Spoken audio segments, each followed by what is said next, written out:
Bueno, ahora sí, como todos los jueves, ha llegado la hora de la justicia con el doctor Carlos Nallis, a quien le damos la bienvenida. ¿Qué tal, Carlos? ¿Cómo le va? Buenas noches.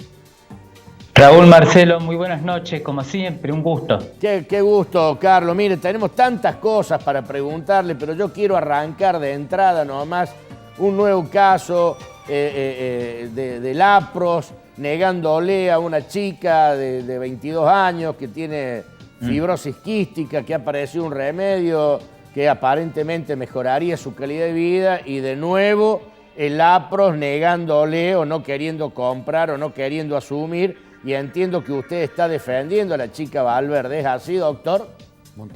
Efectivamente, Raúl, nuevamente la carrera por la vida y judicializándose cuestiones que no debieran transitar por los pasillos de tribunales, porque la Constitución es muy clara. El derecho a la salud merece una protección irrestricta, es el único derecho absoluto. Una niña de 21 años, un diagnóstico terrible, fibrosis quística y una opción terapéutica. El nombre, Trifacta, la única posibilidad de estabilizar el avance de esta enfermedad autosómica, irreversible, de pronóstico fatal a corto plazo, que actúa en el cromosoma largo, en el brazo largo del cromosoma 7, y que es la última y única posibilidad de encontrar una esperanza de vida. La obra social, APROS, nuevamente apartándose del camino, del objetivo para el cual han sido creados, negándole la cobertura. Esta niña en el mes de junio recurrió a la asistencia letrada, promovió la acción de amparo. Rápidamente, una justicia con reflejos rápidos convocó a una audiencia y la respuesta de APROS, insensible, con distanciamiento emocional, no se le brinda cobertura. En estos momentos, Cámara Contencioso Administrativa número 2, hay una vocal que está estudiando la causa y que va a dictar una resolución de manera inminente. ¿Y qué es lo que se está discutiendo? Y que comienza a explicar las razones del no. Estamos hablando de un medicamento que tiene en la primera parte de la opción terapéutica 84 comprimidos.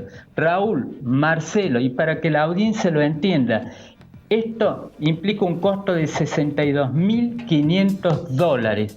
No se lo podemos pedir a un padre que no tiene ninguna posibilidad de afrontarlo, ni a la mamá ama de casa, menos aún a esta criatura que está en situación de crisis. Para eso está la obra social. Esto es lo que comienza a explicar el por qué no. A veces las obras sociales se convierten en verdaderas entidades financieras. Confianza en la justicia, lamentable lo que está ocurriendo, y una vez más obligar a una criatura que del dolor se aferra a la vida a transitar por los laberintos judiciales, que es algo tremendamente desagradable y hasta kafkiano. Carlos, aprovecho para recordarle que hará un par de años atrás usted también defendía a una chica que necesitaba un trasplante, una operación urgente en Brasil, y que el APROS le negó, y usted y la familia, entiendo, de esta chica que finalmente falleció, usted había iniciado acciones judiciales, penales, en contra del directorio del APROS en esa época, ¿no? Pero Raúl, ¿cómo olvidarla? Natalie Maidana, 15 años, aquella niña que se aferraba a la mano de su abogado y le decía, sálveme, confíe en la justicia. 30 kilos de peso, 15 años de edad, había reducido su capacidad pulmonar al 15%, botón gástrico, APROS, escuchen, APROS, con un avión sanitario en la pista, y tras una orden judicial seguía cuestionando y apelando. La orden fue clara, contundente, es más, fue condenado APROS, la provincia, a brindar la cobertura. Pero en medio de toda esta batalla judicial que dejaron cicatrices, cuando llegó a Brasil ya era tarde, murió en la operación. Esto es lo que hay que evitar, un nuevo paradigma en la República Argentina en cuanto a la forma en que se debe respetar los derechos constitucionales, pero no cualquiera, el derecho a la vida, artículo 75, inciso 22 de la Constitución Nacional.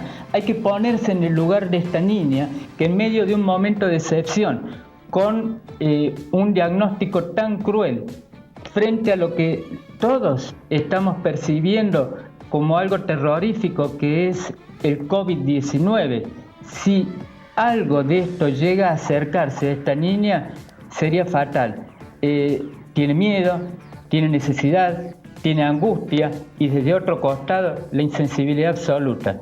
Lo que puedo decir es lo siguiente: seguir confiando en la justicia y que la justicia siga dando señales muy fuertes para que este tipo de conducta, y me refiero a las obras sociales, prepaga y no prepaga, cambie.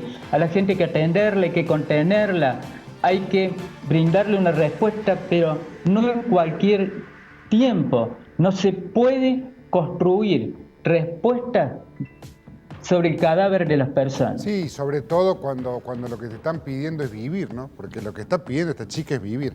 Doctor, lo cambio de tema. Usted también estaba y tenía en su poder y con su estudio había hecho algunas presentaciones por el tema Zárate Construcciones, que fue un desfalco importante ante mucha gente. ¿En qué está esa situación? Novedad de último momento, Marcelo. La Cámara de Acusación de Córdoba por 97 hechos de estafa. 97. 97 hechos de estafa. ¿Quiénes son los damnificados? Gentes que compraban el guardia de seguridad, el empleado de un colectivo, el chofer de un colectivo, la persona que trabajaba en una empresa de construcción, el hombre de a pie, gente que creyó en ese señuelo seductor. Venta bajo modalidad de acopio.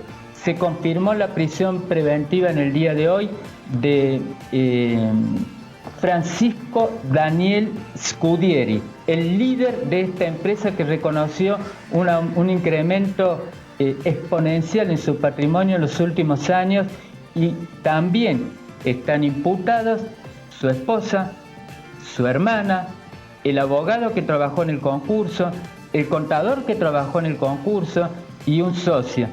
Esto es volver a construir el prestigio en una justicia que en los últimos tiempos pareciera ser que estaba siendo invadida por un proceso de deslegitimación. Concretamente, más viva que nunca la causa. Doctor, esto es muy interesante porque lo de Zárate fue escandaloso por lo, diría yo, por lo obsceno, por lo desprolijo. Pero muchos corralones hacen esto.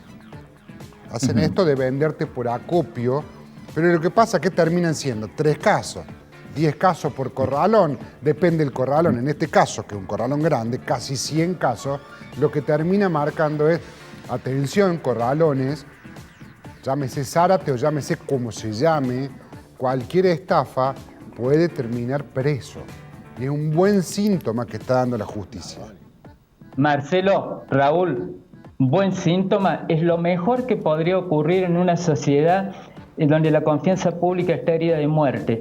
En los últimos años hubo un cambio respecto a la forma en que se persiguen determinadas conductas delictivas.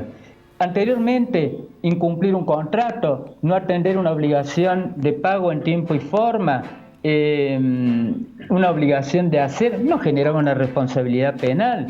Habría que promover un juicio ordinario de cumplimiento de contrato, de repetición, que implicaba no otra cosa que transitar por los pasillos de tribunales en procesos que demoraban años.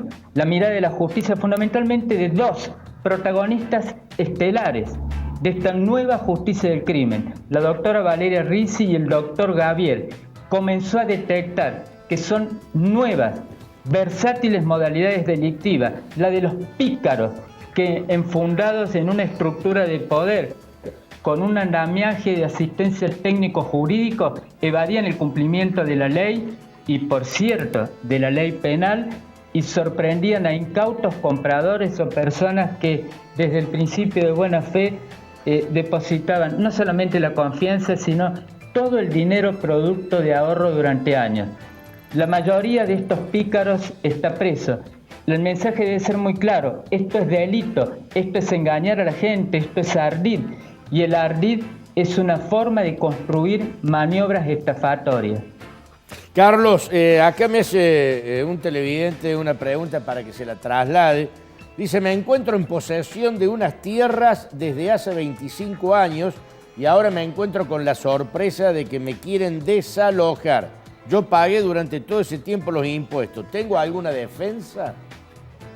La propiedad privada por imperio de la Constitución en todo nuestro país, en la República Argentina, goza de los siguientes beneficios. Imprescriptible, inalienable e inviolable. Ahora bien, hay un concepto social de la propiedad. Hay mucha gente que es titular de un dominio y que, sin embargo, termina abandonándolo.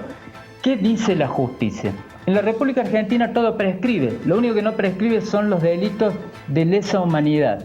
Si una persona durante 20 años, posesión 20añal, justo título, buena fe, posesión pública, pacífica, quieta e ininterrumpida, ha ejercido actos posesorios, la justicia lo protege. Concretamente, es resguardado frente al reclamo aún del propietario, pero debe acreditar que no ingresó de manera violenta, que, reitero, ha pagado los impuestos, y la otra alternativa es la prescripción adquisitiva decenal.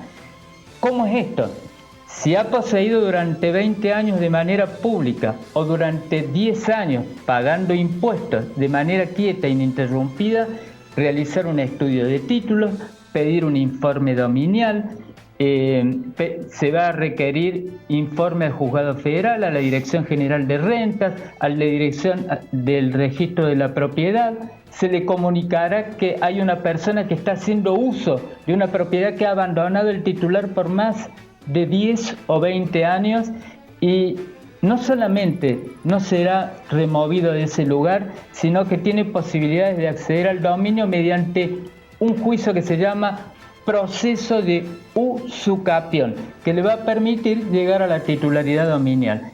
Esto es lo que ocurre en la Argentina cuando alguien hace abandono de la propiedad, impidiendo que otro, con buenas intenciones, para dar albergue a la esposa, a los hijos, sin ingresar por medios violentos, pueda encontrar en el futuro un techo.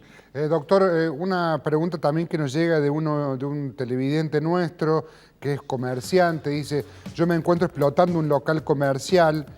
A raíz de la crisis por la pandemia me atrasé en los pagos de alquiler y ahora el dueño quiere cobrarme intereses moratorios porque así lo dice el contrato. ¿Tengo alguna defensa? ¿Me puedo defender de alguna manera? Claro que sí, vivimos un momento de excepción.